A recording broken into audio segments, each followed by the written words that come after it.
اپنی اولاد کو حضور علیہ السلام کے حسن کا ذکر سنائیے، حضور کے جمال کے تذکرے بتائیے۔ یہ انسانی فطرت ہے، یہ انسانی طبع ہے کہ اس کا حسن کی طرف میلان ہوتا ہے۔ جہاں بھی حسن ہو، چاہے وہ پھولوں کی نزاکت میں ہو، لطافت میں ہو، وہ کوسے قضا کی رنگینی میں ہو، دھنک کی شوخیوں میں ہو، ساون کے چڑھتے بادلوں میں ہو، یا وہ جھیل کی بچھی ہوئی آنکھ میں ہو، یا پپیہے کی آواز میں ہو، بلبل کے خوبصورت لہجے میں ہو، کوئل کی دل نواز صدائے محبت میں ہو، حسن جہاں بھی ہوگا، جس روپ میں بھی ہوگا، دلکش ہوگا۔ تو جب یہ طے ہے کہ انسان طبعاً حسن کی طرف مائل ہوتا ہے، تو حضرت اقبال کہتے ہیں کہ پھر اس کو اس کا ذکر سناؤ اور اس کے حسن کی بات سناؤ، جہاں حسن بھی پانی بھرتا ہے، عشق بھی غلامی کرتا ہے۔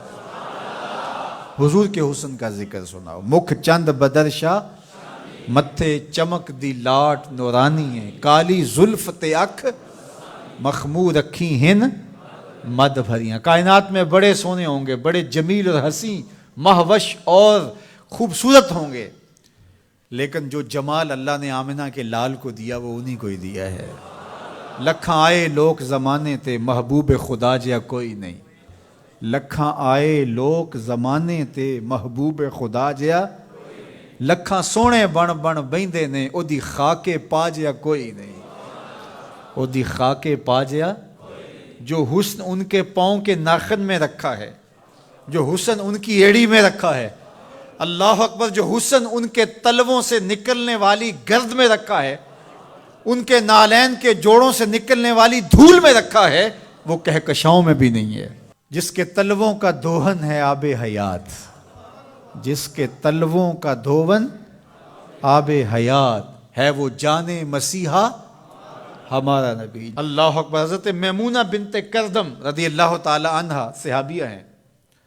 فرماتی ہیں مجھے شوق ہوا حضور کو دیکھنے کا، تو میں اپنے باپ کے ساتھ حضور کو دیکھنے آئی، اور حضور ناقہ پہ سوار تھے، چہرے کی چمک کہ آنکھ نہیں اٹھتی تھی، کہاں ہمت کے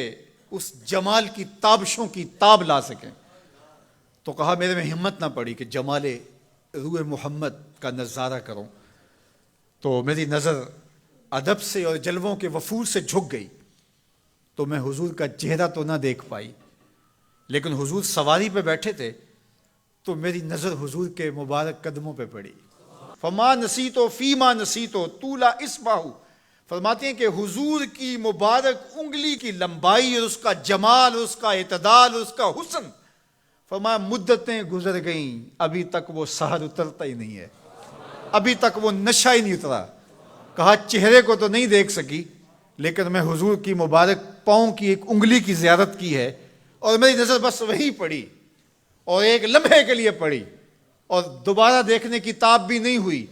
لیکن حضور کی انگلی کا وہ جمال اب تک میرے خیالوں میں بسا ہوا ہے۔ یا جس کے مبارک پاؤں کی انگلی اتنی جمیل ہے کہ سال گزرنے کے بعد وہ سحر ختم نہیں ہوتا، اس کی پیشانی کی چمک کا عالم کیا ہوگا، اس کے رخساروں کا جمال کیسا ہوگا۔ تو ایک شاعر نے تو قلم توڑ دیا، اس نے کہا کہ قدموں پہ جبیں کو رہنے دو، قدموں پہ جبیں کو رہنے دو، چہرے کا تصور مشکل ہے۔ ذرا غور کیجئے، یہ میمونہ بنت کردم کی کہانی ہے، شاعر کی زبانی میمونہ بنت کردم کی کہانی، اور آپ کی سماعتوں کو چمک دے رہی ہے، اور میری زبان کو لطافت بخش رہی ہے۔ میری زبان میٹھی نہیں ہے، حضور کا نام میٹھا ہے۔ وہ کسی نے کہا تھا نا کہ میں بلبل خوش لہجائے گلزار نبی ہوں، میں بلبل خوش لہجائے گلزار نبی ہوں، میٹھی ہیں میری باتیں نمک خار نبی ہوں۔ میں میٹھا نہیں ہوں، میری زبان پہ جو نام ہے وہ نام میٹھا ہے۔ آپ کی سماعتوں میں رس گھل رہا ہے تو یہ نام محمد کی برکت ہے، اور روح کو تازگی مل رہی ہے، فرحت مل رہی ہے۔ ابھی شعر مکمل ہوگا تو آپ بے چین ہو جائیں گے، اندر بوٹی مشک مچایا اتے جہاں پھلاں تے آئی ہوں، خوشبو پھیل جائے گی اندر۔ سنیے لفظ، میمونہ بنت کردم کہتی ہیں کہ کہ میں اس جمال کو ابھی تک بھول نہیں سکی، وہ نشہ ابھی تک اترا نہیں ہے، وہ حسن ابھی تک نگاہوں سے ہٹا نہیں ہے، سال گزر گئے، مدتیں بیت گئیں، ابھی تک انگلی کا جمال نگاہوں کے سامنے ہے۔ تو شاعر کا تصور دیکھیے، وہ کہتا ہے کہ قدموں پہ جبیں کو رہنے دو، قدموں پہ جبیں کو رہنے دو، چہرے کا تصور مشکل ہے، چہرے کا تصور، جب چاند سے بڑھ کر ایڑی ہے رخسار کا عالم کیا ہوگا، جب چاند سے بڑھ کر ایڑی ہے رخسار کا عالم کیا ہوگا۔ تو اپنی اولاد کو حضور کی محبت سکھاؤ، انہیں حضور کا حسن بیان کرو۔ مجھے بتاؤ کہ میں حضور کے حسن کا ایک واقعہ سنایا ہے، آپ کی روح پرواز کر رہی ہے کہ نہیں؟ حضور کی محبت کا لیول بلند ہوا کہ نہیں ہوا؟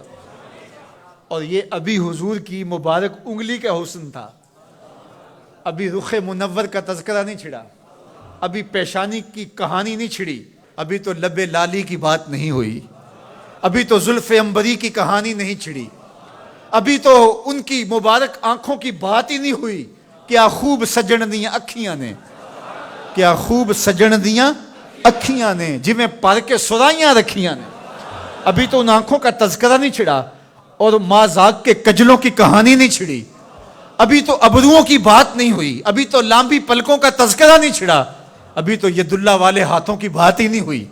ابھی تو علم نشرہ کے سینے کا تذکرہ ہی نہیں ہوا، ابھی تو حضور کی مبارک زلفوں کے خم جن کو خدا بھی حمیم کہے، ابھی تو اس کی کہانی نہیں چھڑی، ابھی تو پاؤں کی انگلی کی بات ہے، اور روح رقص کر رہی ہے۔ تو جب آپ اپنی اولاد کو حضور کے چہرے کا ذکر کریں گے، حضور کے جمال کی کہانی سنائیں گے، تو ان کے سینے میں حضور کا پیار پیدا ہوگا یا نہیں ہوگا؟